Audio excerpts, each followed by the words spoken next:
Hello everyone, welcome to another episode of Virtual Reality China. In today's video, we'll be taking you to Dali, Yunnan province. Dali is located in the central western part of Yunnan and is a well-known tourist destination. Historically, it was the capital of the Nanzhao Kingdom, a country that embraced Buddhism, with 9 emperors who became monks.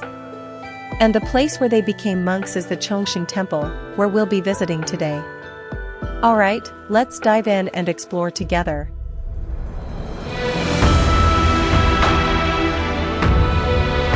The first thing we see is the Three Pagodas of Chongsheng Temple. These pagodas are iconic symbols of Dali and even Yunnan culture. Made of bricks, the central one is called the Qianshuan Pagoda. Standing 69 meters tall with 16 tiers, it embodies the typical Tang Dynasty architectural style. The 2 smaller pagodas beside it represent the architectural style of the Song Dynasty. In ancient times, Dali often faced floods.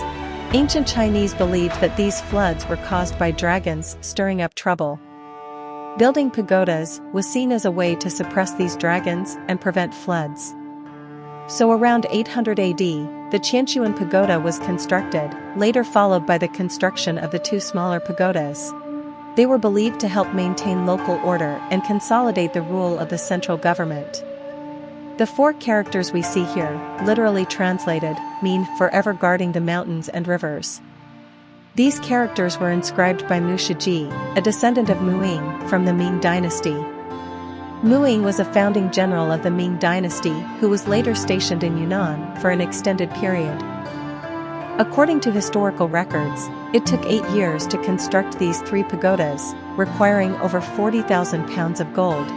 After enduring centuries of wind and rain erosion, the pagodas gradually fell into disrepair.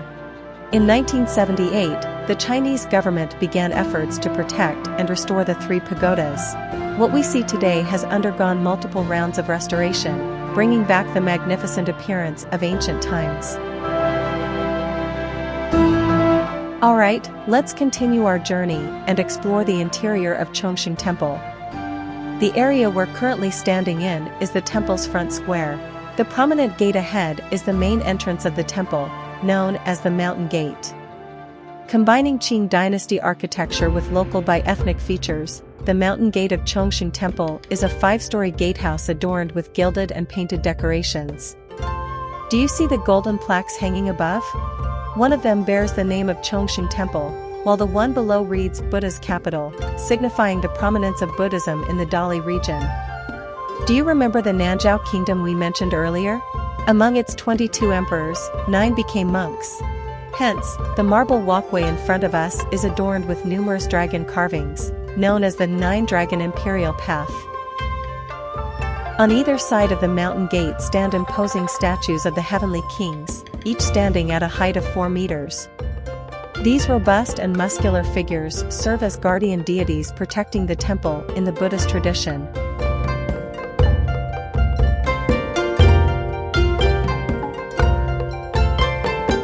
Upon entering the mountain gate, to our left is the Wealth God Hall, and to our right is the Medicine Buddha Hall. Visitors can pray for wealth in the Wealth God Hall and for health in the Medicine Buddha Hall. Such arrangement is common in China, representing the practical aspect of temples.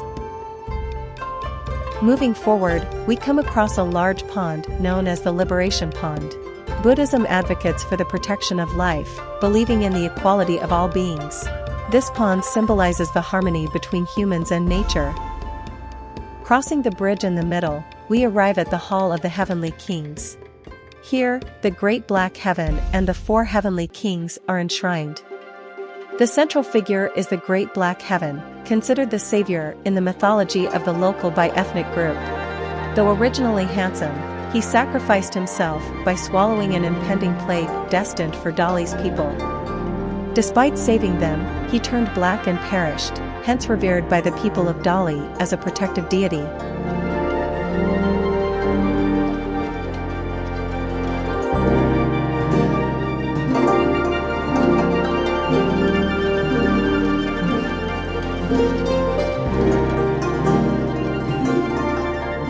Exiting the Hall of the Heavenly Kings, we encounter the Maitreya Hall. At the entrance of these buildings, there are containers for believers to offer incense. If you visit, you might want to experience the act of offering incense. You light it from the nearby flame, bow 3 times, and then place the incense in the censer in front. Currently, the Maitreya Hall is under maintenance. The Maitreya Buddha is enshrined, always depicted with a joyful expression. Maitreya Buddha is known as the successor to Buddha and renowned for his profound knowledge. Standing behind him is the guardian deity named Wei Tua. Wei Tuo's posture indicates the scale of the temple. If the demon subduing staff on his shoulder is upright, it signifies that the temple is large and can accommodate wandering monks with 3 days of free food and lodging. If the staff is held horizontally, it indicates a medium-sized temple, offering 1 day of free food and lodging to wandering monks. But if the staff is placed on the ground, it indicates a small temple that cannot offer free food and lodging to wandering monks.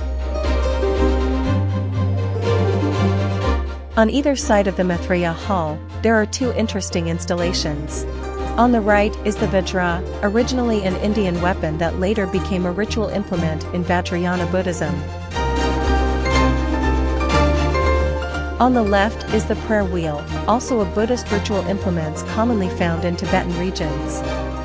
These tall metal cylinders are inscribed with scriptures, and spinning them is equivalent to reciting Buddhist scriptures.